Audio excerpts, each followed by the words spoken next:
मध्य प्रदेश में मोहन सरकार के 2 साल पूरे हो चुके हैं और ऐसे में इसके लिए महत्वपूर्ण आप प्रेस सभी को कॉन्फ्रेंस जिसे और उप मुख्यमंत्री प्रदेशवासियों को जगदीश बहुत देवड़ा बहुत संबोधित कर बधाई, रहे हैं। बहुत शुभकामनाएं। विकास भी और विरासत भी। देश के यशस्वी प्रधानमंत्री जी नरेंद्र मोदी जी के नेतृत्व में, मार्गदर्शन में विरासत और विकास, सबका साथ सबका विकास, इस परिकल्पना को पूरा करने का संकल्प मध्य प्रदेश के डॉक्टर मोहन यादव जी की सरकार ने दृढ़ संकल्पित है। और इस बात की खुशी है कि हमारे प्रदेश के यशस्वी मुख्यमंत्री ऊर्जावान, जोश और खरोश के साथ, जिनकी इच्छा शक्ति है, इच्छा शक्ति के साथ इस मध्य प्रदेश को विकास के रास्ते पर ऊंचाइयों तक, और जो दृढ़ संकल्प लिया है कि हमारा प्रदेश देश में विकास की श्रेणी में नंबर 1 पर आए, और इसी बात को लेकर के दृढ़ संकल्पित हैं। निश्चित रूप से सभी क्षेत्रों में जो विकास हुआ है वह अभूतपूर्व है। जितनी सराहना की जाए उतनी कम है। एक बार मैं पुनः हमारे यशस्वी मुख्यमंत्री डॉक्टर मोहन यादव जी का बहुत हृदय से धन्यवाद करते हुए, बधाई देते हुए कि 2 वर्ष का कार्यकाल बहुत ही उपलब्धि भरा कार्यकाल रहा है, और निश्चित रूप से हमारा प्रदेश निरंतर प्रगति के पथ पर है और सभी क्षेत्रों में निश्चित रूप से एक ऊर्जा से भरा हुआ है। मैं एक बार और आप सभी को, प्रदेशवासियों को बहुत बहुत बधाई देते हुए निश्चित रूप से इसी आशा और विश्वास के साथ कि हमारा प्रदेश निरंतर प्रगति के पथ पर आगे बढ़ेगा। निश्चित रूप से मैं आगे के लिए दीपक जी को बताऊंगा कि वो आगे कार्रवाई करें। धन्यवाद माननीय उप मुख्यमंत्री जी। मैं भारतीय जनता पार्टी के माननीय अध्यक्ष श्री हेमंत खंडेलवाल जी से रिक्वेस्ट करूंगा कि इस अवसर पर अपना उद्बोधन प्रदान करने का कष्ट करें। आज सरकार के विकास और सेवा के 2 वर्ष इस अवसर पे आयोजित पत्रकार वार्ता में हम सबके आदरणीय हमारे लोकप्रिय मुख्यमंत्री मोहन जी, उप मुख्यमंत्री आदरणीय राजेंद्र जी, आदरणीय देवड़ा जी, नीरज जी, हमारे सीपीआर महोदय, आशीष जी और यहाँ उपस्थित सभी पत्रकार बंधुओं का मैं हार्दिक स्वागत और अभिनंदन करता हूं। आज का दिन हम सब के लिए बड़ा महत्वपूर्ण है क्योंकि मध्य प्रदेश में भाजपा की मोहन यादव सरकार के नेतृत्व में सरकार सफलतम 2 वर्ष पूरे कर रही है। इस अवसर पे मैं डॉक्टर मोहन यादव जी, मंत्रिमंडल के सहयोगियों, संगठन के कार्यकर्ताओं और प्रदेश की जनता को हृदय से बधाई देता हूं। हमारे देश के प्रधानमंत्री नरेंद्र मोदी जी के मार्गदर्शन में और मोहन यादव जी के प्रभावी नेतृत्व में प्रदेश में विकास एक नई ऊंचाइयों पे पहुंच रहा है। सरकार ने सुशासन, पारदर्शिता और त्वरित निर्णय लेने की क्षमता का प्रशासन को मूल आधार मानते हुए गरीब, युवाओं, किसान और महिलाओं के सशक्तिकरण को सर्वोच्च प्राथमिकता दी है।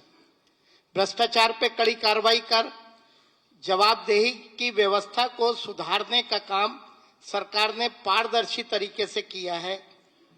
इस दिशा में मध्य प्रदेश में मोहन यादव जी की सरकार तीव्र गति से आगे बढ़ रही है और 2047 तक विकसित भारत के संकल्प को लेकर कार्य कर रही है। कुछ बिंदुओं पे मैं आप सबका ध्यान दिलाना चाहूंगा और विस्तृत हमारे मुख्यमंत्री जी सारा का सारा सरकार का 2 वर्ष का जो विकास है उस पर अपना मार्गदर्शन देंगे। गरीब कल्याण को लेकर हमारी सरकार ने कई अच्छे काम किए। जनजाति समाज का सम्मान और उत्थान को लेकर बजट में 40,000 करोड़ की राशि का न सिर्फ प्रावधान किया बल्कि वीर योद्धाओं की प्रतिमाएं और राजा भभूत सिंह जैसे नायकों के नाम पे कैबिनेट आयोजित करके एक सामाजिक सम्मान देने का एक नया काम किया। महिला सशक्तिकरण में नई क्रांति, हमारा लाडली बहना में 1,500 की राशि की, देवी अहिल्या और नारी सशक्तिकरण मिशन की शुरुआत की। महिला उद्यमियों के लिए लगभग 275 करोड़ का प्रावधान किया। इसके अलावा युवा और रोजगार के लिए भी सरकार ने बड़े निर्णय लिए। 1 लाख सरकारी नौकरियों पे पद की भर्ती का काम किया। स्टार्टअप के 50,000 से 1.5 लाख की सहायता दी। निवेश के मामले में भी मध्य प्रदेश सरकार ने ऐतिहासिक काम किया। धार में प्रधानमंत्री मित्र में, जिसमें 3 लाख रोजगार और 6 लाख उत्पादकों को कपास के लाभ मिलेगा। 18 नई नीतियां और नया निवेश सिस्टम, 32 लाख करोड़ के प्रस्ताव और 23 लाख रोजगार। धरातल पे 8.57 लाख करोड़ के निवेश और देश में तीसरा सर्वाधिक निवेश करने वाला राज्य बना। आध्यात्मिक और सांस्कृतिक धरोहर के रूप में भी मैं मुख्यमंत्री जी को धन्यवाद देना चाहूंगा कि सम्राट विक्रमादित्य, राजा भोज सहित 9 महापुरुषों के नाम पे राजधानी में द्वार, ओमकारेश्वर, विक्रमादित्य, राम वन पथ, गमन पथ, श्री कृष्ण लीलाओं से जुड़े स्थल और मां शिप्रा का शुद्धिकरण घाट निर्माण, सीएस 2028 की तैयारियां और स्वास्थ्य सेवाओं में पीएम श्री एयर एम्बुलेंस जैसे नए प्रयोग और 12,655 आयुष्मान आरोग्य मंदिर बनाने जैसे बड़े काम सरकार ने किए। हर विभाग में, हर समाज के हर वर्ग को सरकार ने काम करने का प्रयास किया। मैं मध्य प्रदेश की भारतीय जनता पार्टी संगठन, मध्य प्रदेश की जनता की तरफ से 2 वर्ष सफलतापूर्वक सरकार के पूरे करने के लिए और जनहित के बहुत सारे जो नवाचार उन्होंने किए उसके लिए मैं मुख्यमंत्री मोहन यादव जी को और उनके पूरे मंत्रिमंडल को दिल से धन्यवाद देना चाहूंगा और उम्मीद करूंगा कि इसी पथ पे हमारी सरकार आगे आने वाले समय में हर वर्ग के लिए और अच्छे काम करेगी। बहुत बहुत धन्यवाद। धन्यवाद आदरणीय खंडेलवाल सर।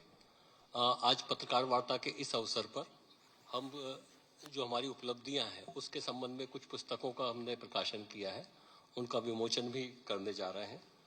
विकास और सेवा के जो 2 वर्ष कंप्लीट हुए हैं उसकी विभागवार उपलब्धियों के संबंध में एक पुस्तक का विमोचन किया जा रहा है। उसके लिए मैं माननीय मुख्यमंत्री जी से आग्रह करूंगा कि विमोचन करने का कष्ट करें।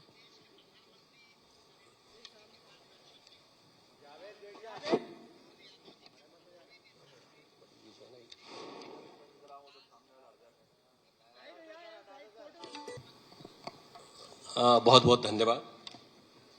अब मैं माननीय मुख्यमंत्री जी से रिक्वेस्ट करूंगा कि अपना उद्बोधन और प्रेजेंटेशन के माध्यम से उचित लगे तो आपको अवगत कराने का कष्ट करें। आप प्रेजेंटेशन लगा दीजिए, शिफ्ट कर दीजिए।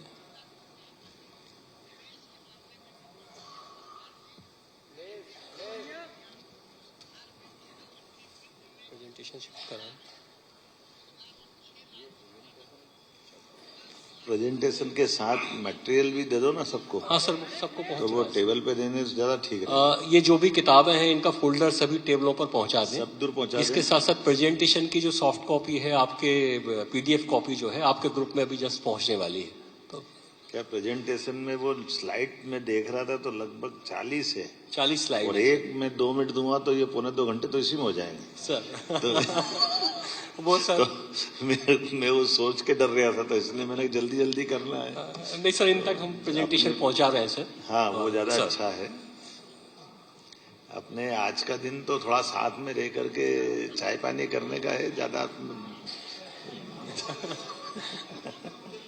हाँ, मतलब मैं बोल तो संभाल के रहा हूँ, आप समझ रहे हो। थोड़ा थोड़ा बोलने वालने में बच्चे बड़े हो जाते तो तरीके से बोलना पड़ता है, नहीं जैसे घर में अपने को अपनी में से बात करने में, भोजन सीधा बोल देने में थोड़ा सा तरीका लगा करके।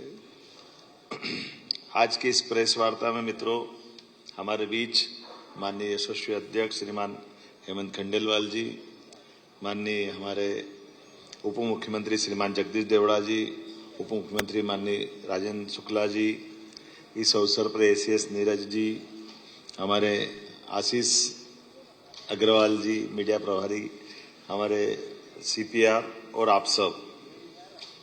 यद्यपि मैं प्रेस वार्ता में कोई नई बात या ऐसी कोई अलग से बात नहीं कर रहा हूँ, ये हमारे आपके सबके साथ बीते हुए 2 वर्ष के जिसके आप भी साक्षी हो, और शासन की योजनाओं में कमोबेश अगर हम कोई किसी वर्ग से बात करें तो सबसे पहले प्रेस के वर्ग से ही रूबरू होना पड़ता है, और प्रेस के माध्यम से वो बातें समाज तक नीचे तक जाती भी है।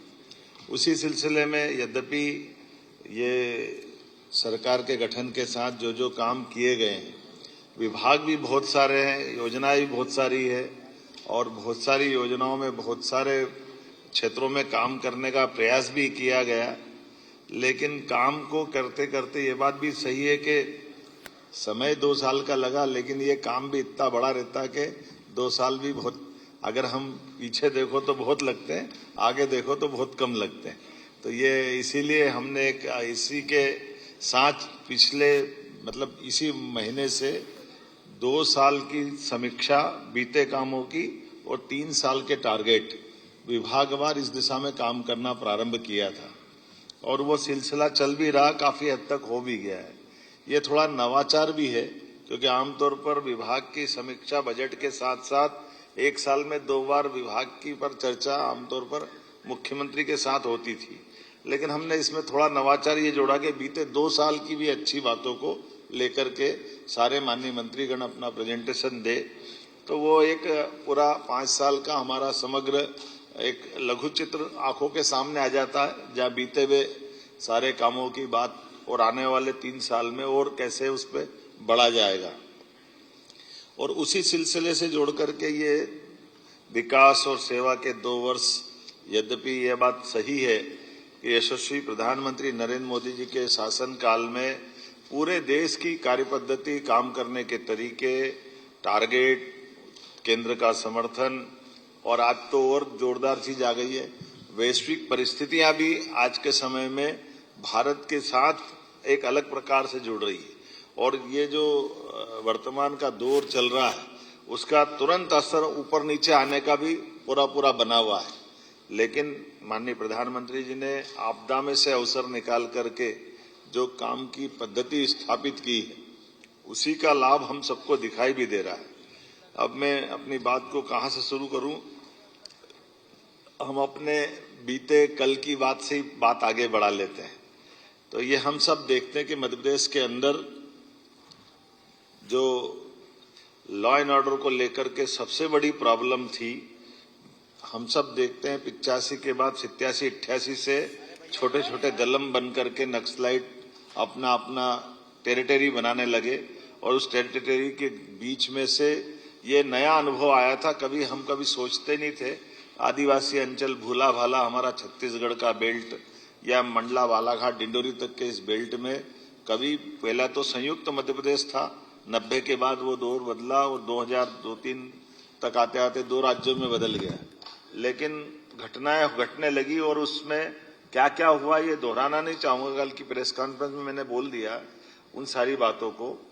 लेकिन 90 से पहली घटना सामने आती है, 88-89 से दल गठन होने लगे, और बाद के घटनाक्रम में तो ये हुआ कि 17 पुलिसकर्मियों की 95 में एक तरह से हत्या होती है। ये पहली बार हमारे राज्य में हुआ है कि पूरी की पूरी बस के हमारे सशस्त्र बलों का एक तरह से बहुत भीषण वो नरसंहार जैसा हुआ। बाद में तो उसका परिणति ये भी हुई कि चुने हुए मंत्री के अपने घर से राज्य के मंत्री को बुला बाहर निकाल करके थाने के पास कुल्हाड़ी से हत्या कर दे। ये मध्य प्रदेश में पहली बार ऐसा हुआ था, कभी सोचा ना समझा, लेकिन अपनी सबके आंखों के सामने मध्य प्रदेश का वो इतिहास बना है। राज्य सरकारें क्या होती है, केंद्र सरकार क्या होती है, लेकिन आजादी के बाद राज्य और केंद्र की सरकार दोनों जगह एक दल की सरकार थी, कांग्रेस की सरकार थी, केंद्र में भी और राज्य में भी। लेकिन इतनी बड़ी घटना के बाद में भी कोई ठोस रणनीति बने, योजना बने, इसका निराकरण हो, और उसका परिणाम क्या आया कि कई हमारे आदिवासी भाई बहन सहित कई शहरी को, कई राहगीर के किसी का हाथ कट गया, किसी का पैर काट दिया, किसी की बच्चे बच्ची सहित पूरे परिवार को समानांतर थाने चल रहे हैं, समानांतर कोर्ट चल रही, समानांतर सत्ता चल रही, मंत्रिमंडल का गठन नक्सलाइटों का अपना अलग चल रहा है। ये सब एक तरह से पूरे देश के साथ साथ मध्य प्रदेश के साथ में भी स्थापित हुआ। हमें गर्व है इस बात का कि माननीय प्रधानमंत्री ने तय किया और माननीय गृह मंत्री जी ने लगातार ध्यान दे करके, जो 35-37 साल पुरानी एक चुनौती थी 2-4 साल के समय में, और अब तो डेडलाइन डिसाइड की। सच में जब उनने डेडलाइन डिसाइड की कि मार्च 2026 तक नक्सलवादी मूवमेंट समाप्त कर देंगे, तो मैं भी थोड़ा चौंक गया था कि कहीं ऐसा तो नहीं। मैंने गृह मंत्री जी से निवेदन भी किया, हमने कहा नहीं, बिल्कुल चिंता मत करो, ये समय सीमा में हो जाएगा। बड़ा सुन के अच्छा भी लगा। लेकिन बीते साल जब बात की, क्योंकि मैं अपने राज्य की दृष्टि से अगर देख के बताऊंगा तो आप सब जानते हैं हमारा भौगोलिक रूप से इतना बड़ा मंडला, बालाघाट, डिंडोरी का क्षेत्र, जिसमें रिजर्व फॉरेस्ट इतना बड़ा, ऐसे में 25-30-40 लोगों को खोज के निकालना यही चुनौती रहती। और वो फॉरेस्ट के इलाके में जब मोबाइल टावर काम नहीं करते हैं, बिजली की लाइन के भी संकट रहते हैं, जंगली जानवर चारों तरफ बिखरे हुए, गांव की अंदर की भी स्थिति कैसी है कि लगातार 20-25 साल तक लाल सलाम ने जो माहौल बनाया कि फॉरेस्ट के अधिकारी से लेकर के सारे लोग, लेकिन ये सौगात भी मिली कि पहले तो हमारे अपने भी इस घटनाक्रम में बहुत दर्दनाक हादसे हुए। बीते साल जिस आशीष शर्मा को हमने प्रमोट करके टीआई बनाया, कुछ समय पहले उनकी बलिदान भी हुआ, ये दर्दनाक भी था। लेकिन मुझे इस बात की प्रसन्नता के कुछ अच्छे पुलिस अफसर जिनने खुद ने मांगकर बालाघाट की ड्यूटी ली, मैं अपने आईपीएस अधिकारियों को बधाई देना चाहूंगा। आमतौर पर आईएएस आईपीएस पे कई बार सुविधा की और तमाम प्रकार की बातें आती, लेकिन यहाँ के अपने इस राज्य के बहादुर अफसरों ने पोस्टिंग मांग के लिए और टारगेट लिया कि हाँ हम ये करके देंगे। आईजी संजय भी ऐसे घूम रहा जैसे जवान, मोटरसाइकिल से लेकर के लंबे समय तक ये आईपीएस अधिकारी ऐसे काम करे, ये हम सबके लिए गर्व की बात है। और जब समेकित रूप से काम करते हैं तो उसका रिजल्ट भी आता है कि आज वो इतनी बड़ी भयंकर चुनौती थी।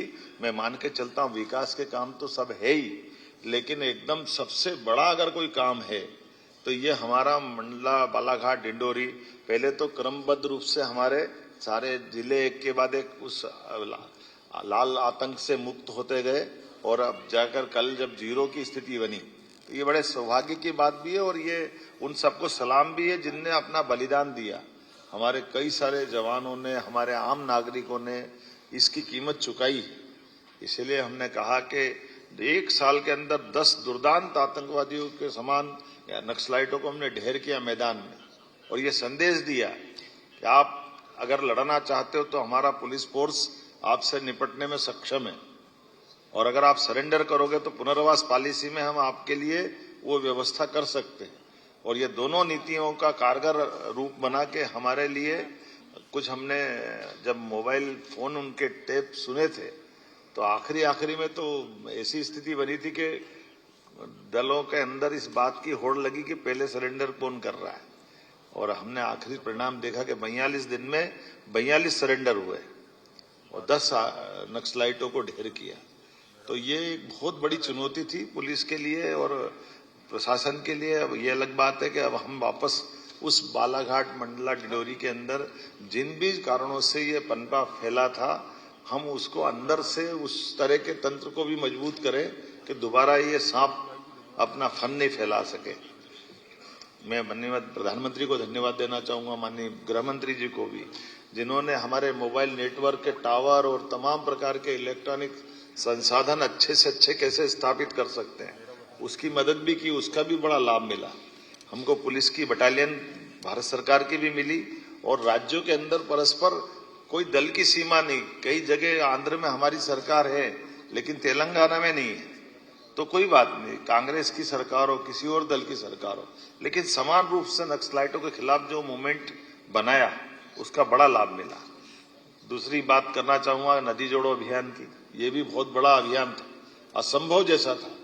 कभी अटल जी की बात याद करें कि बुंदेलखंड में केन बेतवा नदी जोड़ो अभियान की जब बात आई थी, वाकई ये ऐसा लग रहा था कि ये तो क्या होगा, भगवान जाने कैसे करेंगे। लेकिन केन बेतवा नदी जोड़ो का जो लाभ मिला बहुत तेज गति से, और अब तो रोज नए नए जिले जुड़ रहे हैं।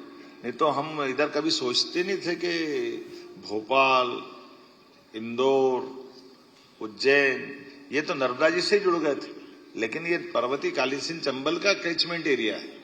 इधर नीमच, मंदसौर, चंबल तो वर्षों से थी, गांधी सागर डैम भी वर्षों से था, लेकिन नीमच, मंदसौर में सिंचाई का रकबा का माननीय गृह मंत्री जी मौजूद है। हमारा पानी, हमारी नदी, हमारा कार्यक्षेत्र, लेकिन पीकेसी योजना से अब लाभ पूरा लेंगे। ये पीकेसी नहीं, पीकेसी ने तो और एक नया दौर लिखा। माननीय प्रधानमंत्री जी ने जयपुर के अंदर भाषण में जिसको कोड किया श्रीमान नरेंद्र मोदी जी के शब्दों में, कि आज का ये जो पीकेसी पार्वती काली सिंध चंबल योजना का शुभारंभ ये नए युग की सूत्रपात है। जब दो राज्यों के बीच सालों से झगड़े चलते हैं हाई कोर्ट, सुप्रीम कोर्ट में, और कई बार तो हिंसक घटनाएं हुई दक्षिण के राज्यों में, लेकिन परस्पर सौहार्दता के बलबूते पर राजस्थान में भी पानी पहुंचेगा, मध्य प्रदेश भी पानी लेगा, और हमारे इस क्षेत्र के अंदर पीने के पानी की, सिंचाई की, उद्योगों की रचनाओं को पानी के माध्यम से डेवलपमेंट करने की पूरी फ्रीडम मिल रही है। तो ये नदी जोड़ो अभियान और एक सिलसिला चालू होता तो फिर कहां तक रुकता है। कितना अच्छा लगता है कि केवल राजस्थान नहीं, केवल उत्तर प्रदेश नहीं, महाराष्ट्र के साथ जोड़कर भी ताप्ती का पूरा ये एक नया प्रकार का वाटर रिचार्ज का पूरा प्रोजेक्ट बनाया, और 70,000 करोड़ ये सारे चीजों में भारत सरकार 10% केवल राज्यों के लिए लगाने की बात कर रही, 90% अदरवाइज अगर इतने बड़े प्रोजेक्ट हम कैसे खड़ा करेंगे। 1 लाख करोड़ की पीकेसी योजना तो 90,000 करोड़ भारत सरकार दे रही, 70,000 करोड़ की पार्वती काली सिंध चंबल योजना, ऐसे 70,000 करोड़ की हमारी ताप्ती के साथ योजना बनी, जो हमारा बुरहानपुर के बाद खंडवा, खरगोन के हिस्से से होते हुए इस पूरे नए वाटर रिचार्ज का पूरा एक नया प्रकार का बेसाल्ट हमारा पूरा काम आएगा। उसी के साथ मंदाकिनी, चित्रकूट के अंदर केन बेतवा का फिर रिवाइज प्रोजेक्ट दिया, जिसके आधार पर हमारी चित्रकूट की धारा भी सरसब्ज होगी, चित्रकूट का धाम भी जगमगाएगा। ये पार्वती काली सिंध चंबल योजना, और उसमें और नवाचार कैसे हुए, जल की रचनाओं पे भी जब ध्यान जाता तो आमतौर पर तीर्थ की रचना नदी माताओं के माध्यम से होती है। अकेले उज्जैन को देखें तो उज्जैन की क्षिप्रा नदी में 2 चुनौतियां हमको थी। सिमस तो 80 में भी हुआ, 92 में भी हुआ, 2004 और 2016 में, लेकिन 80, 92 और 2004 तक जब सिमस हुआ तो क्षिप्रा जी के जल में स्नान करने जो साधु संत सहित धार्मिक श्रद्धालु आए, उन्होंने गंभीर के पानी में स्नान किया। गंभीर क्षिप्रा जी से लगभग 20 किलोमीटर दूर से पानी लेके लिफ्ट करके आए और उसमें स्नान कराया। स्नान तो हुआ, कुंभ भी हुआ, सिंहस्थ भी हुआ, लेकिन मन में भाव कचोटता रही है कि ये अपन किस जल से स्नान करा रहे हैं। साधु संतों को तो मालूम नहीं, लेकिन हमको तो मालूम है। 2016 में हमने नर्मदा जी में स्नान कराया, तो ये बात सही है कि नर्मदा जी के टाइम क्षिप्रा लिंक योजना में नर्मदा का मिलन हुआ, तो ये संदेश तो था। तो कई संतों ने मजाक में कहा भी कि अगर हमको यहाँ आके स्नान करना है उज्जैन में तो फिर तो ओंकारेश्वर में ही कर लेना चाहिए, क्योंकि ये तो कुंभ सिंहस्थ तो उज्जैन में हो रहा है, जल तो आप नर्मदा जी का दे रहे हो। तो ये बात सही थी। मैं इस बात के लिए धन्यवाद देना चाहूंगा हमारे इरिगेशन डिपार्टमेंट के लोगों को, जिन्होंने इस चुनौती को लिया और हमने इस सिंहस्थ में क्षिप्रा जी के जल से स्नान करने का प्रबंधन कर लिया। चुनौती तो कई थी, मैं ये पढ़ी हुई लिखी हुई भाषा नहीं बोल रहा हूँ, ऐसे ही मुंह से ही बोल रहा हूँ। आपको ध्यान में आएगा कि हमने कहा कि भाई क्षिप्रा जी कोई बर्फ का ग्लेशियर नहीं है कि ऊपर से पानी बह के आ जाएगा। हमारे सामने चुनौती क्षिप्रा जी बरसात के पानी में जो धारा बनती है उससे पूरे साल काम चलाना पड़ता है। तो फिर योजना बनी कि इस बरसात के पानी के समय पानी को लिफ्ट करके एक बड़ा तालाब बनाए। तो बड़ा तालाब हमारा उज्जैन के पास बनाया, उसकी क्षमता इतनी बड़ी कि वो पूरे साल फिर प्रवाह के माध्यम से क्षिप्रा जी में जल पहुंचाएगा। तो ये लगभग 800 करोड़ की योजना बनी, जिसके आधार पर अब क्षिप्रा जी के जल से क्षिप्रा जी में लोग स्नान कर पाएंगे पूरे साल। लेकिन एक चुनौती और थी कि छिपरा जी का जल तो शुद्ध कर देंगे, लेकिन हमारी जो भौगोलिक रचना ऐसी कि इंदौर का बढ़ता हुआ भौगोलिक एरिया, लेकिन उसकी ढलान तो उज्जैन की तरफ थी। तो नर्मदा जी का पानी हो या छिपरा जी का हो या गंभीर का हो, वो सब हमारा, जिसको हम खान भी कहते हैं, कान भी कहते हैं, उस नदी के माध्यम से पूरा गंदा पानी इंदौर का सीवर का पानी उज्जैन आ जाता है। तो ऐसे में चुनौती ये थी कि वो पानी को शुद्ध कैसे रखें। तो इस बार ये भी एक अच्छा प्रयोग मिला कि जब हम बड़ी नदियों को राज्य के बाहर भी जोड़ने का अगर हम बड़ा एक रिकॉर्ड बना रहे हैं, जब यूपी के साथ केन बेतवा का बना रहे हैं, पार्वती काली सिंह चंबल के साथ राजस्थान का, या ताप्ती के साथ महाराष्ट्र का, तो एक राज्य के अंदर भी 2 नदी जोड़ो अभियान चलना चाहिए। तो एक राज्य के अंदर गंभीर और खान नदी को जोड़ने का प्रोजेक्ट बना, जिसके कारण से उज्जैन से लगभग 15 किलोमीटर दूर पानी को शिफ्ट करके डाउन स्ट्रीम में गंभीर के ऊपर गंभीर का डैम बनेगा, नीचे गंभीर का पानी सूखी नदी में जाएगा, तो वहां सिंचाई करके लोग उस पानी का किसान उपयोग करेंगे और ये गंदा पानी मिलने से छिपरा जी का रुकेगा।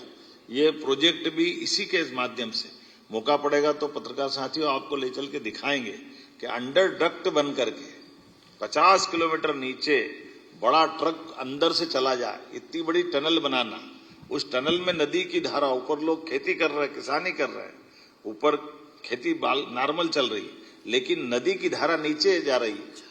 तो ये भी अपने राज्य के अंदर पहली बार ऐसा हुआ कि नदी से नदी जोड़ो अभियान में ये एकदम नीचे से ऊपर के बीच में, नीचे नदी का मूल स्रोत अलग, बीच में टनल अलग, ऊपर खेती चल रही है, तो 3 मंजिल पे काम हो रहा है। ये अपना एक नया प्रयोग, लेकिन इस पे भी हमारी सरकार ने काम किया है। ऐसे एक नहीं कई प्रयोग हमने और किए। उदाहरण के लिए आपने सबने देखा होगा, यही भोपाल में GIS नहीं होती थी, रीजनल इंडस्ट्री कॉन्क्लेव नहीं होती थी। उद्योग के मामले में एग्रीकल्चर ग्रोथ रेट तो हमारी बहुत अच्छी थी, लेकिन एग्रीकल्चर ग्रोथ रेट के अलावा भी हमारे राज्य के अंदर इंडस्ट्री जब तक नहीं आएगी तब तक हमारी ठोस अर्थव्यवस्था पे प्रश्न खड़ा होता था। और उस व्यवस्था पे विचार करने के बाद हमने निर्णय किया कि रीजनल इंडस्ट्री कॉन्क्लेव होना चाहिए। तो छोटे छोटे संभाग केंद्रों पर, ये मानता हूं ग्वालियर जबलपुर तो बड़े थे, भोपाल भी बड़ा था, लेकिन इंडस्ट्री कॉन्क्लेव पहली बार हुई। कई लोग आश्चर्य जब हम कर रहे थे कि बड़े बड़े उद्योगपति आकर के कहते ग्वालियर में हम पहली बार आए, जबलपुर पहली बार आए। तो जब जबलपुर ग्वालियर तो आए, लेकिन सागर और नर्मदापुरम में भी और शहडोल में तो जो हमारा इस्पात का कारखाना TMT सरिया वाले ने लगाया, वो अग्रवाल जी आकर बोलते कि मैं तो बिल्कुल पास का छत्तीसगढ़ का ही हूं, लेकिन मुझे ध्यान ही नहीं गया कि शहडोल में भी हो सकता है क्या ये 3000 करोड़ का बड़ा एक इंडस्ट्री का पार्क। ऐसे निवाड़ी जैसे जगह जिले में एक बड़ा इंडस्ट्री है, निवाड़ी 1.5 विधानसभा का जिला, लेकिन निवाड़ी जैसे जिले में एक 3000 करोड़ का बड़ा कारखाना इस्पात का अगर वो लगता है तो ये हमको सबको प्रेरणा भी देता है, गर्व भी होता है। और अलग अलग नेचर की सब क्षेत्रों में अब खाद का कारखाना सागर में चालू हो जाए, ये भी आश्चर्य है। और खाद भी कौन सा, जिसके लिए 12-32-16 NPK यूरिया, अब ये हमारे राज्य के अंदर आज अधिकांश खाद तो हमारा झाबुआ और सागर से ही पूरा हो रहा है। केवल भारत सरकार की परमिशन चाहिए, बाकी तो अपने राज्य में ही बन रहा है। अब ये भी एक थोड़ा नया और चुनौती वाला भी है कि केवल रसिया पे डिपेंड नहीं है, हम तो हमारे राज्य में बना रहे हैं और हमारे राज्य के अंदर उद्योगपति उसको दे भी रहे। ये एक नहीं, ऐसी कई सारी सौगातें। पंप स्टोरेज, अभी मैं जब ग्रीनको के लिए हैदराबाद में गया तो हैदराबाद में जिस कंपनी में मैं गया और जिस कंपनी ने यहाँ लगभग 6000 करोड़ का निवेश किया है पंप स्टोरेज, राज्य के अंदर सौहार्दपूर्ण संबंध आसपास का रहने का क्या परिणाम आता है बताना चाहूंगा। ये देश का नहीं दुनिया का सबसे बड़ा पंप स्टोरेज हाइड्रोल पावर हमारा बना है नीमच में। माननीय गृह मंत्री जी, आपने माननीय उप मुख्यमंत्री जी है, उसके अंदर उन्होंने खुद ने कहा कि ये इससे पहले हमारा दक्षिण में हैदराबाद के पास बनाया था, तो 4 साल लगे थे हमको बनाने के, और अगर ये विदेश में बनता तो ये 8-10 साल में सारी परमिशन लेके होता है, लेकिन मध्य प्रदेश में 2 साल से भी कम समय में हो गया। उसमें से मैं ही भूल गया, एक तो उन्होंने मेरे को धन्यवाद दे रहे थे, तो मैंने कहा मेरा क्या रोल है, बोले आपका ये रोल है कि जब आप नीमच तरफ आए थे एक इंडस्ट्रियल समिट में मिले थे, तब हमने कहा था कि सब ये पंप स्टोरेज में एक ऊपर टैंक बनाना पड़ता है, एक नीचे टैंक बनाना पड़ता है। तो ऊपर का टैंक तो हमने बना लिया, अब नीचे का टैंक चूंकि चंबल का पानी वो गांधी सागर में रखा हुआ मंदसौर में, और वो चंबल का पानी का कंट्रोल तो राजस्थान सरकार के पास रहता है। वो पानी जब तक खाली नहीं करे हम बनाए कैसे नीचे, और अगर नीचे नहीं बनाएंगे तो वो पंप स्टोरेज चालू कैसे होगा। तो मैंने मेरे से निवेदन किया, मैंने वहीं से फोन लगा दिया माननीय मुख्यमंत्री भजन लाल जी को कि जरा ये चंबल का हमारा एक प्रोजेक्ट बिगड़ रहा है, आप अगर पानी कम कर दोगे तो हमारा काम हो जाएगा। मुझे इस बात के लिए आनंद भी आया कि उन्होंने कहा भैया जब आप पीकेसी जैसी योजना के लिए 20 साल से राजस्थान मध्य प्रदेश के झगड़े खत्म करके आप हमको पानी दोगे तो ये मदद क्यों नहीं करेंगे आपकी। उन्होंने कहा चंबल में हम पानी कोटा में रोक लेंगे और आपका ये पानी का उपयोग आप कर लो, हम पानी कम कर देते हैं। उनने 15 दिन के अंदर पानी कम कर दिया, और इसका फर्क ये पड़ा कि जो प्रोजेक्ट 4 साल में पूरा होने वाला था वो 2 साल में पूरा हो गया। तो ये कम से कम सरकार की व्यवस्थाओं में सजगता के साथ दूरदेशी व्यवस्थाओं के आधार पर जोड़ने का कई सारी बातें मैं कर सकता हूं आपके बीच में से। ऐसी बहुत सारी बातें हैं, जैसे पीएम मित्र पार्क, ये 7 पार्क हमारे भारत सरकार के माध्यम से सालों पहले मिले थे, जिसके आधार पर कपास तो हमारे यहाँ होता है, लेकिन कोयम्बटूर जब गया तो उन्होंने कहा कपास, बोले आपके यहाँ से आता मध्य प्रदेश से। अब हमारा कॉटन धागा भी वो बनाए, कपड़ा भी वो बनाए, कपड़े को रेडीमेड गारमेंट्स बना करके वो दुनिया भर में निर्यात करे, माल तो हमारा। तो हमने कहा ये हमारा कॉटन, हमारे यहाँ क्यों धागा नहीं बन रहा। तो उन्होंने बताया आपके यहाँ पहले चलती थी बहुत सारी इंडस्ट्रियां, मिल इंडस्ट्रियां, इंदौर, उज्जैन, रतलाम, ग्वालियर, धीरे धीरे टेक्नोलॉजी पुरानी हो गई तो बनना ही बंद हो गई। हमने कहा नहीं, ये तो हम वापस से भी बनाएंगे। तो पीएम मित्र पार्क माननीय प्रधानमंत्री जी को धन्यवाद कि अपने जन्म दिवस के अवसर पर 7 पीएम मित्र पार्क में सबसे पहले हमारा पीएम मित्र पार्क का उनने न केवल भूमि पूजन किया बल्कि उसी दिन हमने भूमि आवंटन भी कर दिया। केवल इतना ही नहीं, अभी मैं आपसे आ रहा था तो आते आते भंडारी मेडिकल कॉलेज वालों का फोन आया। उनने कहा कि आपकी वो 2 साल की उपलब्धि तो मैं कल विज्ञापन छापूंगा, आप बता देना। मैंने कहा आपकी क्या बात। अरे बोले मैं आपको केवल मेरी साइक्लोट्रॉन की जो इंडस्ट्री के बारे में आपको बताना चाह रहा हूँ, जो विक्रम उद्योगपुरी में आपने लगाई। बोले जर्मन के आधार पर, जर्मन के विद्वान और वैज्ञानिक और वहां के सारे लोगों के साइक्लोट्रॉन की इंडस्ट्री के लिए हमको जमीन 2 दिन में तो जमीन मिल गई, 10 दिन के अंदर हाईटेंशन लाइन बिजली विभाग ने खड़ी कर दी। और हमारे पास जो जर्मन के वैज्ञानिक और लेबर लाए थे जिनके भरोसे से वो हमको उत्पादन करना था, बोले वो आबो हवा इतनी अच्छी लगी और इतना सरलता से काम हो गया कि वो गए नहीं और अभी साल भी पूरा नहीं और हमने वो उत्पादन चालू कर दिया। तो अब हमारे देश को साइक्लोट्रॉन का बहुत बड़ा लाभ अपने इस इंडस्ट्री डिपार्टमेंट से मिल गया कि आज वो जो दवाई उनकी है, उनका कहना वो दवाई 10 गुना सस्ती है, आज वो पूरे देश में उपलब्ध कराएंगे। उसकी अपनी एक शर्त रहती है कि वो 8 या 10 घंटे में उपयोग करे, इसीलिए वो अब देश में मध्य प्रदेश मध्य में है तो यहाँ से ट्रांसपोर्टेशन बहुत सरल पड़ेगा, अदरवाइज वो फिर खराब हो जाती। तो वो जो चीज 2 रुपए की है वो 2 पैसे की भी किसी काम की नहीं रहती। तो ये उनका कहना है कि ये भौगोलिक दृष्टि से भी, विज्ञान की दृष्टि से भी अपने 55 हमारे पीएम एक्सीलेंस कॉलेज नई शिक्षा नीति के बलबूते पे लगना, ये भी घोर आश्चर्य की बात। कहाँ 1956 से लेकर 2002-3 तक 5 मेडिकल कॉलेज थे, लेकिन आज मेडिकल कॉलेजों की एक तरह से श्रृंखला बन गई, लंबी लाइन बन गई मेडिकल कॉलेज में। और मेडिकल कॉलेज में भी प्रयोग कैसा पूरे देश में ये भी नवाचार हुआ है कि अब हम केवल मेडिकल कॉलेज के लिए हॉस्पिटल देंगे। मेडिकल कॉलेज का हॉस्पिटल जो हमारा ऑलरेडी हॉस्पिटल है, मेडिकल कॉलेज की बेस वो रहेगा।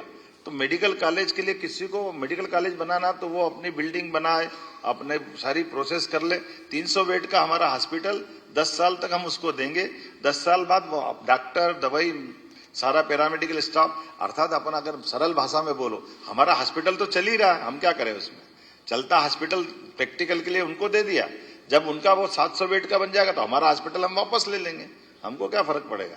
लेकिन वहां एक मेडिकल कॉलेज खड़ा हो जाएगा। इस कारण से पूरी दुनिया में ऐसा होता था, हमने नया नहीं किया, लेकिन ये प्रयोग देश में सबसे पहले हमने किया कि हमारे पैसे कितने बचे। इसलिए मेडिकल कॉलेज के लिए मेडिकल एजुकेशन अलग मंत्रालय और मेडिकल का मंत्रालय अलग, तो हमने ये दोनों को मिलाकर एक किया। ऐसे लगातार एक के बाद एक सभी क्षेत्रों में जो हो सकता है जितने प्रकार से है। आज अपन इंदौर की हुकुमचंद मिल का आपको उदाहरण मालूम है, प्रधानमंत्री जी के माध्यम से हुकुमचंद मिल की लैंड पूरी केवल 300-400 करोड़ रुपए के चक्कर में 30 साल से 7,000 मजदूर में से 2,000 लोग उम्मीद में मर गए कि हमको 2 लाख मिलेंगे, 4 लाख मिलेंगे, लेकिन कोर्ट में निराकरण नहीं हो रहा था। हमने कहा ये सरकार पैसा दे देगी तो सारे मजदूरों का भला हो गया।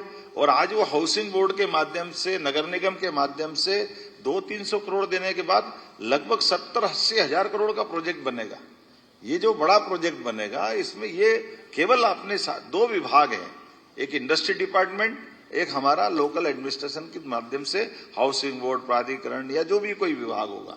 तो जमीन के प्रॉपर उपयोग करते हुए विकास की दृष्टि से, अन्यथा सांप बिच्छू घूम रहे हैं, जंगल बना हुआ है, मुकदमा चल रहा है, चलने दो।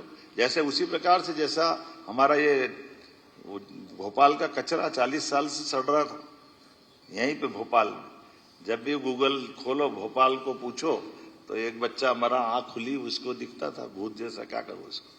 ये भोपाल की पहचान बनी थी, लेकिन आज भोपाल की पहचान उससे बदल के GIS भोपाल में हो रहा है, विकास हो रहा है। घटना हो गई, परमात्मा करे कोई ऐसी घटना नहीं होना चाहिए, लेकिन घटना के बाद वो कचरा कब तक पड़ा रहना चाहिए। Court, high court, supreme court सब हो रहा है, तो उसका निष्पादन प्रॉपर कराया, और निष्पादन कराने के बाद आज जो हमको करना वो करेंगे, लेकिन इन पुरानी समस्या से निपटना तो हमको पड़ेगा ही सही। शहरीकरण के आधार पर 2 मेट्रोपॉलिटन अथॉरिटी, हमारा भोपाल भी बढ़े, केवल शहर के अंदर ही क्यों बढ़े, लंबा प्लान करना पड़ेगा। आज हैदराबाद था राजधानी जब था आंध्र का, आज अमरावती खड़ी करके उनने अपने आप में एक बड़ी कैपिटल बनाने का प्लान कर लिया। ये आदर्श उदाहरण है। माननीय प्रधानमंत्री जी के नेतृत्व में राष्ट्रपति निवास, प्रधानमंत्री निवास, नई पूरी पार्लियामेंट दिल्ली के अंदर बनके तैयार हो गई। तो ये जो नया निर्माण करते हुए भी हम चीजें खड़ी कर सकते हैं, ये आदर्श उदाहरण है। तो इंदौर उज्जैन मेट्रोपॉलिटन, भोपाल मेट्रोपॉलिटन, केवल भोपाल नहीं तो बगल का नर्मदापुरम, रायसेन, सीहोर, विदिशा, ये 5 को जोड़ के इधर आष्टा तक का, उधर से 4-5 जिलों का मिलाकर हमारा दूसरा मेट्रोपॉलिटन, ये दोनों को जोड़ करके ये बड़ी विकास की संभावना भी है। और लंबा प्लान करते हुए लगभग डेवलपमेंट के लिए 10-20 किलोमीटर नहीं, अकेले इंदौर उज्जैन मेट्रोपॉलिटन की बात करेंगे तो 11,000 करोड़, 11,000 किलोमीटर से ज्यादा पूरा सराउंडिंग एरिया बनेगा। और मूल रूप से डेवलपमेंट के लिए अगर बात करें तो बड़ा हमारा आकर्षण बनता औद्योगिक क्षेत्र से। जब औद्योगिक क्षेत्र नागदा बन गया तो नागदा के बाद में तो आवासीय और कमर्शियल हो गई सही, पीथमपुर बन गया तो पीथमपुर के बाद रहने के लिए भी और कमर्शियल चाहिए गई सही, देवास का है, मक्सी का है। तो हमने बेस बदल दिया कि हमारी औद्योगिक केंद्र बेस बनेंगे, उसके बाद रेसिडेंशियल, कमर्शियल, PSP के बाकी प्रोजेक्ट आते जाएंगे और आने आज नहीं तो कल तक आगे तक जाएगा। इसी का परिणाम है कि इसी की बाकी कनेक्टिविटी, ग्रीन बेल्ट हमारा खास करके जो एक्सप्रेस हाईवे है, ग्रीनफील्ड हाईवे, 4 लेन, 6 लेन, एयरपोर्ट के साथ एविएशन पॉलिसी में हमारी इंटर स्टेट और इंट्रा स्टेट ये एविएशन के प्रोजेक्ट अपने सबके सामने चल रहे हैं। ये उत्तराखंड में चलते थे 4 धाम के लिए, केदारनाथ, बद्रीनाथ, गंगोत्री, जमुनोत्री, अब तो उज्जैन ओंकारेश्वर क्यों नहीं हो सकते? वो शानदार चल रहा अपना, क्या फर्क पड़ गया? ऐसे एयरपोर्ट अपने 7 से 9 तो हो गए और 10वां तैयार हो रहे, 10वां भी चालू हो गया। और ये तो 10 जिसको एविएशन डिपार्टमेंट ने मान लिया, बाकी सिंगरौली, रतलाम, नीमच, मंदसौर, वहां हमारे B200 तो उतरते ही हैं शाम के साथ, सारी हवाई पट्टियां चालू है, इसमें कोई कष्ट नहीं है। आपने देखा ही है कि जब अपना स्थापना दिवस मनता है तो 1 दिन क्यों 3 दिन मनना चाहिए, और 3 दिन मने तो अपने कलाकार आनंद के साथ हो जाए। तो यहाँ विक्रमादित्य का महानाट्य भी होता और भगवान कृष्ण की लीलाओं को लेकर के 500 कलाकार भोपाल की, ये पहली बार हुआ। 18 पॉलिसियां फिल्म निर्माण से लेकर सभी प्रकार की। अभी बुंदेलखंड के अंदर राजगढ़ पैलेस में गए अपन, इतना गजब का स्थान है, ऐसा लगेगा कि कहाँ पूरे देश में नहीं मिलेगा।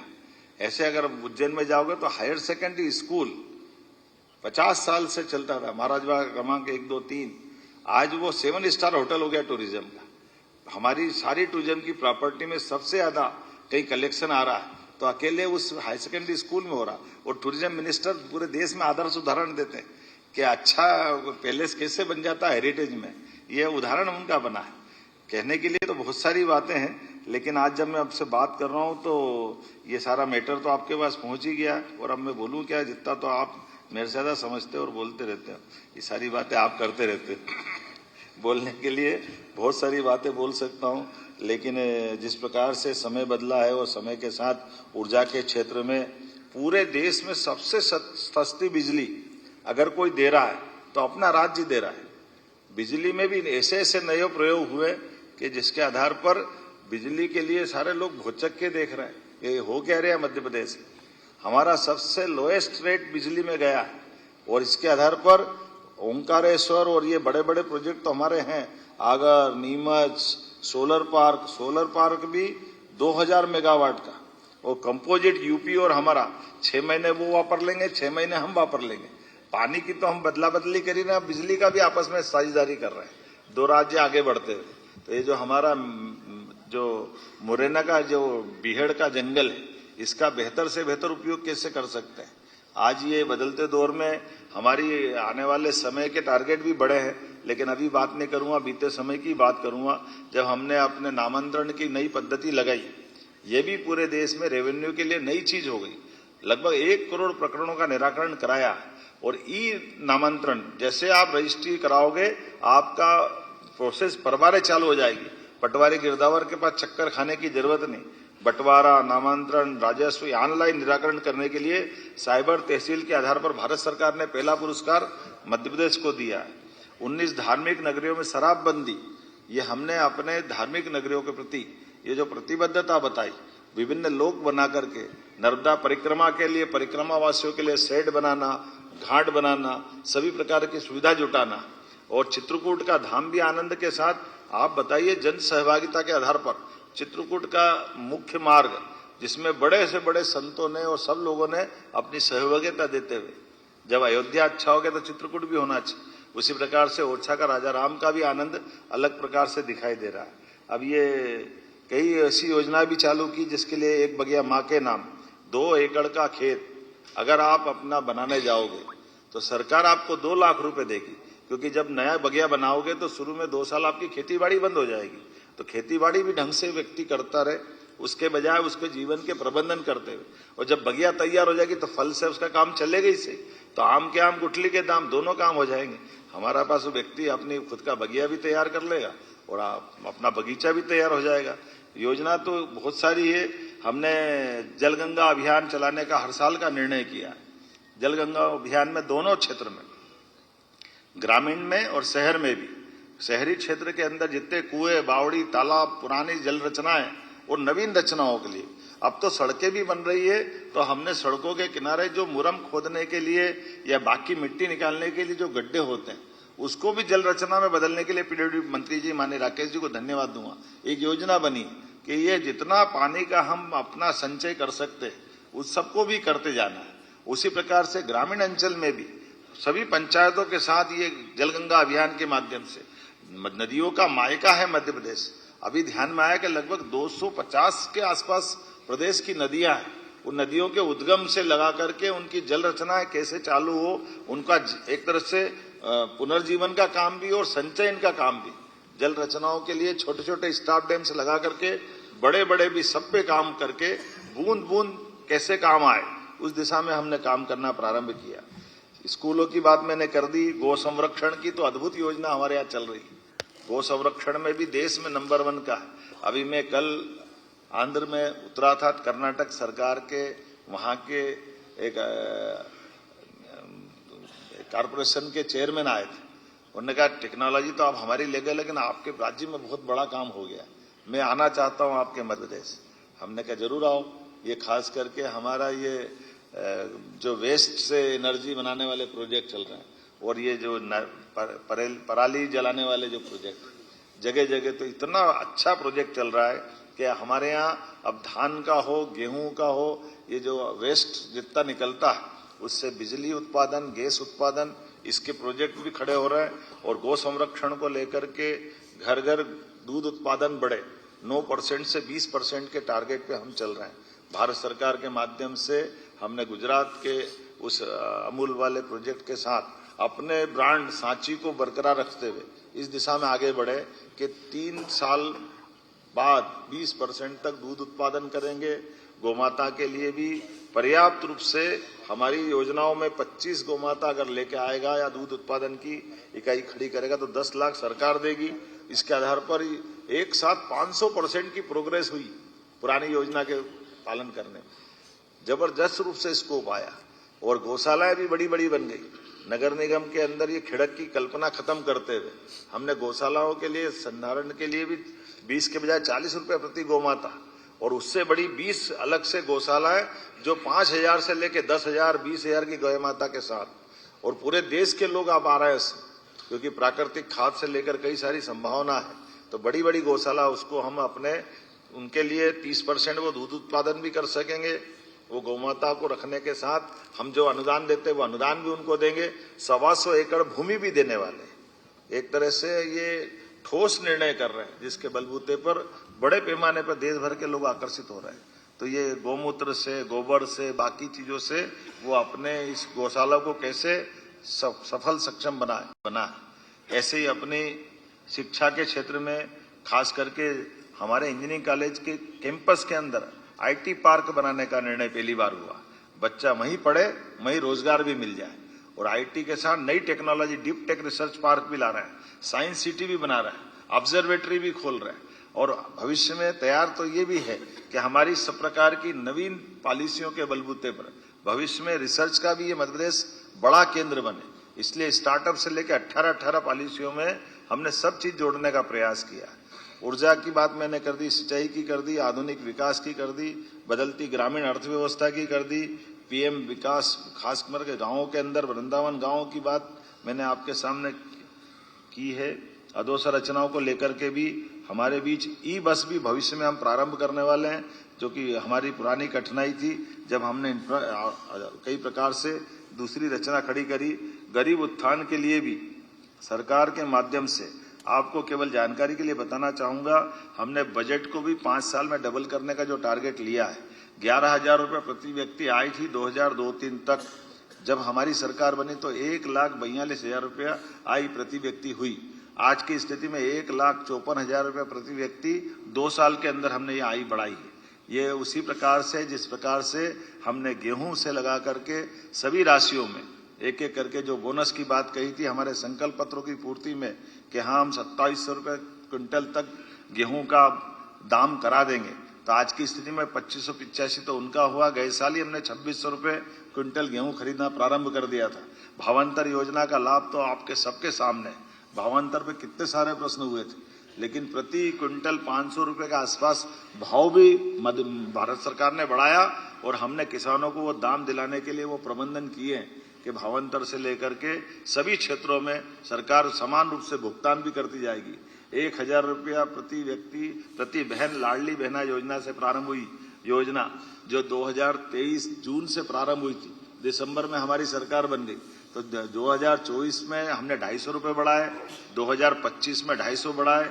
आज की स्थिति में 1,500 रुपये प्रति लाडली बहना, जिसके आधार पर लगभग 1,850 रुपये पर महीने हम निर्बाध गति से दे रहे हैं। ये हमारी सरकार की गति है। उम्मीद कर रहे हैं कि हम आने वाले समय में इस योजना के बलबूते पर नारी सशक्तिकरण की इस महती योजना में और बड़ी भूमिका अदा करेंगे, जिसके आधार पर जो हमारा कमिटमेंट है वो हम सब पूरा करते जाएंगे। बोलने के लिए तो बहुत कुछ है, मैं बहुत देर तक बोल सकता हूं, लेकिन मुझे लगता है आप भी थक गए होंगे। टूरिज्म के कई सारी चीजें ऐसी है, चाय पानी भी पिला नहीं रहो तुम, बहुत देर हो गई, जरा कुछ खिला पिलाओ भाई, जरा बात भी कर लें। ये तो अपनी कहानी तो चलती रहेगी। मुझे लगता है कि आपसे बात करूं, कभी मैं इधर देख रहा था, कभी इधर देख रहा था कि पत्रकार वार्ता भी चल रही है, पर हमारी चर्चा भी चल रही है। मैं आप सबका पुनः वंदन करता हूं, अभिनंदन करता हूं। और ये मैटर के अलावा भी कोई बातचीत होगी तो आपसे जरूर सुनेंगे। मुझे लगता है कि CPR साहब आपकी भूमिका चालू हो जाना चाहिए। Thank you sir, thank you very much sir. कुछ जो स्लिप्स आई हैं उसके आधार पर मैं आमंत्रित कर रहा हूँ। ये वरीयता या उसके हिसाब से नहीं है, जिस हिसाब से आया है उस हिसाब से मैं नाम लेता जा रहा हूँ। हरि भूमि से श्री हरि अग्रहरि जी, माइक पहुंचाइए। पीछे है पंकज जी, पीछे।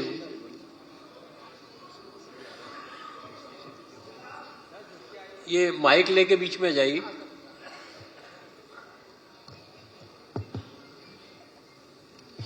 मेरा एक सीएम साहब से एक सवाल है कि आपने नक्सलियों के खिलाफ अभियान चला करके एक सफाया कर दिया। अब कौन सा सफाया करने वाले हैं या कौन सा अभियान चला? काय का चाहिए? नहीं, करने के लिए तो बहुत कुछ है, कहने के लिए तो बहुत कुछ है। आप बताएं, आप अपने से बताएं तो ज्यादा अच्छा रहेगा। देखो, हम वहां पे जो विश्वास रुका हुआ था, विकास रुका हुआ था, उसका सफाया करेंगे और विकास का कारवा ले जाएंगे। Thank you. श्री गिरीश उपाध्याय, स्वदेश भोपाल। कहाँ है उपाध्याय जी? उधर है। हाथ खड़ा कर देना, पता ही नहीं चल रहा है इतनी भीड़ में। ये माइक और ले आइए भाई। नमस्कार। नमस्कार। ये आपने नक्सली वाला तो जिक्र किया, लेकिन इसके एक समस्या समाप्त हो रही है और एक दूसरी समस्या से मध्य प्रदेश गिरफ्त में आता जा रहा है, जो नशे के कारोबार वाली है। इसको लेकर आपकी कोई कार्य योजना है जिसको आप कहेंगे कि हम अगले साल तो 3 साल पर जब इकट्ठे हों तब क्या आप अनाउंस करने की स्थिति में है कि हमने नशे के कारोबार से प्रदेश को मुक्त कर दिया है?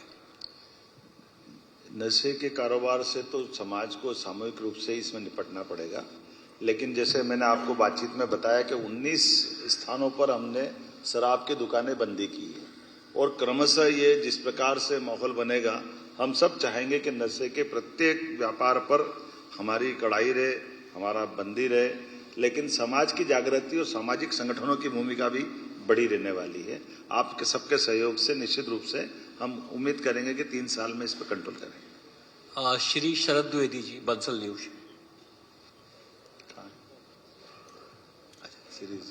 शरद जी बोले, शिरीष जी बोले? शरद जी बोला मेरे ख्याल से सर। बधाई आपको मुख्यमंत्री जी, 2 वर्ष आपकी पूरी सरकार को। और अच्छा लगा ये जानकर कि अब शिप्रा के पानी से ही स्नान होगा, धागा मध्य प्रदेश में बनेगा। एक ऐसी टनल भी आप बना रहे हैं कि ऊपर खेती होगी और नीचे पानी बहेगा। और सबसे महत्वपूर्ण बात जो हमें लगी, अच्छा लगा कि गंभीर और खान नदी का जो विषय था उसको भी आपने सुलझा लिया है। आपने उज्जैन का बताया कि पैलेस है और पर्यटन मंत्री देश के उसकी चर्चा करते हैं, ये जानकर भी अच्छा लगा। और भी कई प्रोजेक्ट्स हैं आप रीजनल लेवल पर ले गए हैं। मैं अगर क्रिकेट की भाषा में बात करूं तो अब आप अर्धशतक बनाने के बिल्कुल नजदीक हैं। हमारी शुभकामनाएं हैं शतक बने, आगे शतक बनते चले जाएं। लेकिन अब इस दौरान अब आपको तेजी से रन बनाने हैं और अब आपका जो प्रायोरिटी सेक्टर है वो क्या एजुकेशन होगा, हेल्थ होगा, रोजगार एम्प्लॉयमेंट होगा, किस तरह से आगे बढ़ेंगे, प्राथमिकता क्षेत्र क्या होगा? धन्यवाद। माननीय शरद जी, आपका धन्यवाद। जैसा कि हमने अपनी प्रायोरिटी में बताया था कि हमने अपनी 2024 में बहनों के लिए वो वर्ष समर्पित किया, ये वर्ष उद्योग और रोजगार के लिए किया। तीसरा हमारा एग्रीकल्चर सेक्टर है। एग्रीकल्चर सेक्टर में हमारे वर्तमान में जो इतने भी प्रोजेक्ट चल रहे हैं वो युवाओं को रोजगार देने के लिए, गरीब की गरीबी दूर करने के लिए। लेकिन एग्रीकल्चर में जितनी ग्रोथ रेट हमारी है, उस ग्रोथ रेट को मेंटेन करते करते जो वर्तमान में हमारा सिंचाई का रकबा, जैसे केवल जानकारी के लिए बताऊंगा कि हमारा ये जो सिंचाई का रकबा लगभग 42 लाख हेक्टेयर था, आज की स्थिति में हम इसको 54 लाख हेक्टेयर तक ले गए। लेकिन 5 साल में हम 100 लाख हेक्टेयर तक ले जाने वाले हैं। जब 100 लाख हेक्टेयर तक ले जाएंगे तो ये जितनी बड़ी बड़ी परियोजना मैंने नदी जोड़ों की बताई, इसके साथ साथ जो प्रोजेक्ट हमारे चल रहे हैं उसका डिटेल भी हम दे देंगे कि हम ये जो कह रहे हैं ये ठोस कह रहे हैं।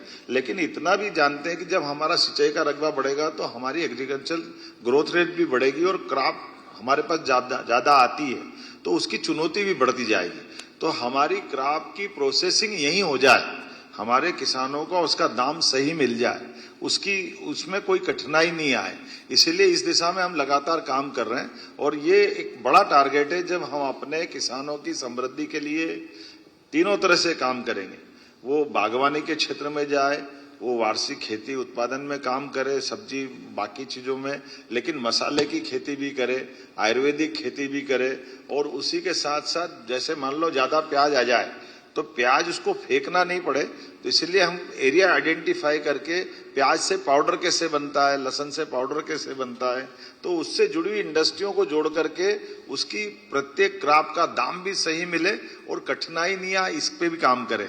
लेकिन ये बात भी सही है कि केवल एग्रीकल्चर ग्रोथ रेट में ऑर्गेनिक का उपयोग जो होता है, खाद, रासायनिक खादों का, हम ये दुनिया के अंदर, मध्य प्रदेश खासकर देश के अंदर भी सबसे ज्यादा प्राकृतिक खेती कहीं होती है, जैविक खेती हो तो मध्य प्रदेश में होती है। तो हम इस पे भी समान रूप से काम कर रहे हैं कि प्राकृतिक खेती को भी प्रोत्साहन कैसे दें, उसकी जैविक खेती को प्रोत्साहन कैसे दें, इसके मार्केट कैसे डेवलप करें, और उसकी थोड़ी जांच का भी एक कमजोर पक्ष है कि वो बड़ा कठिन जाता है कि वो कह देता तो मानना पड़ता अपने को कि वो ऑर्गेनिक है, लेकिन उसकी नीचे तक की जांच होकर के उसे बाजार मिले ताकि वो योग्य प्रकार से फसल का दाम ले। लेकिन ये भी बात सही कि एग्रीकल्चर के साथ साथ हम रोजगार परक सभी चीजों के साथ औद्योगिक निवेश के आधार पर, अधोसंरचना के आधार पर, जैसे हमने कहा कि अभी इसी साल मुझे लगता है कि हमने संकल्प पत्र में कहा था माननीय प्रधानमंत्री जी के शब्दों में कि हम हर कॉन्स्टिट्यूंसी में, मतलब लोकसभा में, एक मेडिकल कॉलेज देंगे। वो तो हम दे दिए, लेकिन ये जो अभी हमारे पूरे प्रोजेक्ट चल रहे हैं तो 55 जिले में आज की स्थिति में 52 मेडिकल कॉलेज हमारे हो जाएंगे। तो हम ये चाहेंगे कि जिला स्थान पर मेडिकल कॉलेज आए, और केवल मेडिकल कॉलेज जो हमारी एलोपैथिक नहीं आए, एलोपैथिक के अलावा आयुर्वेदिक भी आए। तो आयुर्वेदिक में वेलनेस के आधार पर, हमारा चूंकि वनांचल का बहुत बड़ा इलाका है, धार्मिक पर्यटन का बहुत बड़ा इलाका है, तो हमारे यहाँ मेडिकल टूरिज्म भी डेवलप हो, जो इलाज कराने के लिए देश दुनिया से हमारे यहाँ लोग आए। तो ये इनके लिए मूल इंफ्रास्ट्रक्चर, एयरपोर्ट बनाना, एविएशन की दृष्टि से भी उस पर काम करना, टूरिज्म के लिए जो जो बाकी चीजें हैं, ऐसे ओल्ड एज होम भी जैसे मथुरा में अच्छी स्कोप है, ऐसे धार्मिक पर्यटन के केंद्रों पर हमारे में से कई लोग अपने जिंदगी के काफी समय यहाँ गुजारना चाहते हैं।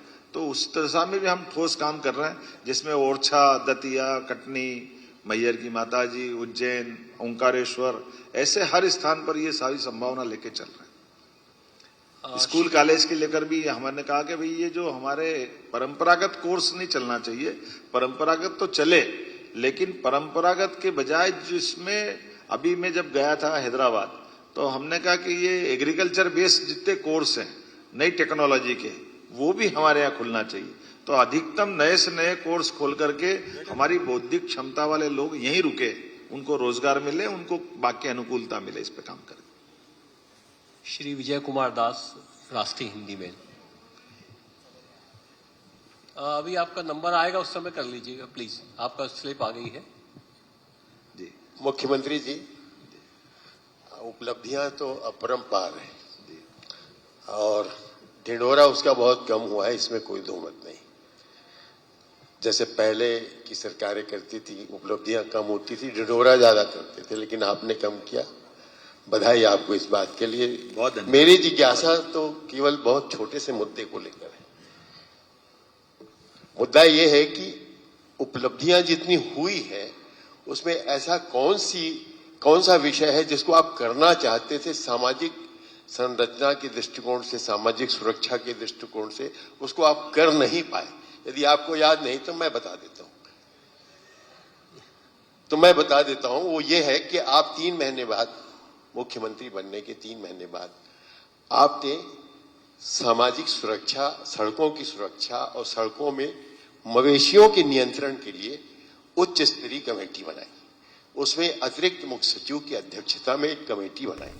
उस कमेटी का कार्यकाल 1.5 साल से अधिक हो गया है।